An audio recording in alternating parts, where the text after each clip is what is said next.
ઘણા લોકો કહે ને કે એ તો બધી સતયુગ અને પૌરાણિક કથાઓ છે. નહીં, આ કલયુગની અંદર પણ કેટલા ભક્ત ચરિત્રો થયા છે. કેટલા ભક્ત ચરિત્રોનું આપણે સ્મરણ કરીએ. મીરાબાઈ, નરસિંહ મહેતા, જલારામ બાપા, આદિ ભક્ત ચરિત્રો, તુકારામ, એકનાથજી, પંઢરપુરી ભક્તિ, જનાબાઈ, નામદેવ મહારાજ, ગોરા ભગત, કેટલા ભક્ત ચરિત્રો થયા આ કલયુગમાં જ થયા છે. ઘણા લોકો કહે કે આ કલયુગ છે, આ સમય ભક્તિનો નથી, અમારાથી ભક્તિ ન થાય.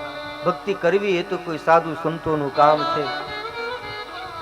નહીં, એ વિચારધારા આપણી નથી. કોઈ પણ માણસ શુભ વિચાર કરે અને એ શુભ સંકલ્પ કરે તો ભગવાનની ભક્તિ આ કલયુગમાં સંસારમાં રહીને, ગૃહસ્થી જીવનમાં રહીને પણ કરી શકે.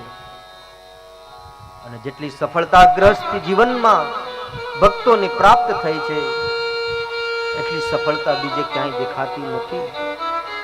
જેટલા મહાપુરુષો ભક્તો થયા છે એ બધા ગૃહસ્થી છે, સંસારમાં રહ્યા છે, પોતાનું કર્તવ્ય કર્મ કર્યું છે, એમની સાથે સાથે ભગવાનની ભક્તિ કરી છે. આવો આપણી આ પાવન ધરામાં, ગરવા ગિરનારની ગોદમાં, એની છાયામાં એક ગામ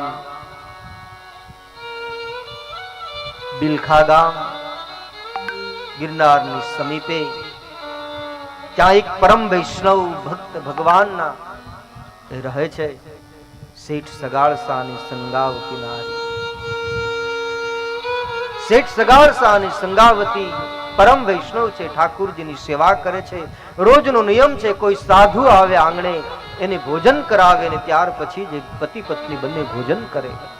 એકદમ કોમલ મૃદુ સ્વભાવ, ભગવાનના પરમ ભક્ત.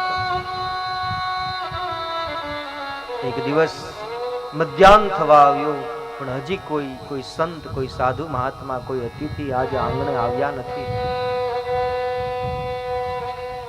સંગાવતી નારી શેઠજીને કહે, શેઠજી તમે જાઓ બજારે, કોઈ અતિથિને, કોઈ સાધુને લઈ આવો.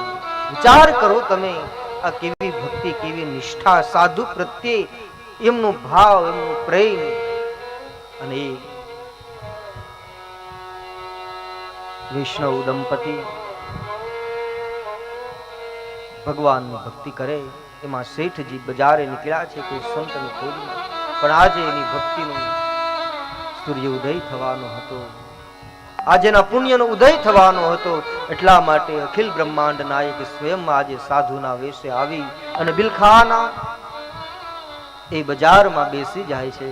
અને એ સમયે એવું અદ્ભુત રૂપ લીધું. રોગીનું શરીર છે, એટલું ભયંકર દુર્ગંધ મારતું શરીર છે, તેમની પાસેથી કોઈ નીકળતું પણ નથી. આવી લીલા ભગવાને કરી અને સાધુના વેશમાં આવી અને બેસી ગયા. આજે કસોટી કરવા માટે આવ્યા છે. શેઠજી નીકળ્યા. શેઠજી જોઈ ગયા કે કોઈ સાધુ મહાત્મા છે, એમને પ્રણામ કર્યા. પ્રણામ કરું છું મહારાજ. બાપજી તમે મારે આંગણે પધારો અને મારે ત્યાં તમે પ્રસાદ ગ્રહણ કરો. પેલું સાધુ એ કોઈ સામાન્ય સાધુ નથી.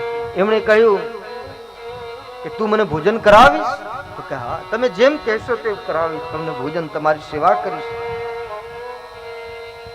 અને શેઠજી એ સાધુને લઈ અને આવે છે પોતાના આંગણે અને સાધુને ભોજન તૈયાર કરી અને આપે છે. ભોજન, સાધુ કહે હું આ ભોજન નથી કરતો, હું ભક્ષા ભક્ષી ખાઈશ. અને જ્યારે એવી માંગ કરે છે, ઇતિહાસ કથા એમની ગવાહી આપે છે. એવી માંગ કરી અને ત્યારે શેઠજી મૂંઝાણા કે હવે શું કરું, કોઈ માણસ કાંઈ બજારમાં વેચાતું મળે. અને ત્યારે જ્યારે આ દેશની અંદર કોઈ પુરુષ મૂંઝાણો છે, ક્યારે કોઈ ચિંતા થઈ છે, જ્યારે એ અટક્યો છે ધર્મના માર્ગમાં, ત્યારે આ ભારત વર્ષની નારી એને શક્તિ આપી છે, ત્યારે એને ઉર્જા આપી છે. અમદેશની એ આર્ય રમણી અમર છે ઇતિહાસમાં. એવી નારી શક્તિએ માં સંગાવતીએ કહ્યું, શેઠજી ચિંતા ન કરો, આપણો ચેલૈયો છે, એકનો એક દીકરો જેનો 5-7 વર્ષનો, અને એ ભણવા ગયેલો નિશાળે, અને શેઠજી એને બોલાવવા માટે જાય છે. વિચાર કરો, આ બાજુ ભગવાન સાધુના વેશે આંગણામાં બેઠો છે, એને બીજું રૂપ ધારણ કરી અને નિશાળે પહોંચી ગયો, અને ચલૈયાને કહે છે, ચલૈયા, તારે ત્યાં કોઈ ધુતારો, કોઈ એવું ભિક્ષુક આવ્યો છે ને તારા મા બાપ તને ખાંડી અને એને ખવડાવી દેશે. આ કેવી કસોટી છે ખુદા, તારી કસોટીની પ્રથા સારી નથી હોતી. હે ઈશ્વર, હે પરમાત્મા, તારી કસોટીની પ્રથા સારી નથી હોતી. જે સારા હોય છે તેની દશા સારી નથી હોતી. મારે જોવો છે તને, પણ તારે દેખાવું નથી. આજ કરી લે ફેસલો, કા હું નથી કા તું નથી. હે હરિ, હરિની આ કસોટી છે આજે. અને ચલૈયાને જઈ અને પેલા સાધુના વેશે ચલૈયાને કહે કે ચલૈયા, તું ભાગી જા, તારા મા બાપ તને ખાંડીને ખવડાવી દેશે. અને આ તો સંગાવતીનો દીકરો છે, આ તો શેઠનો દીકરો છે, સગાળસાનો દીકરો છે.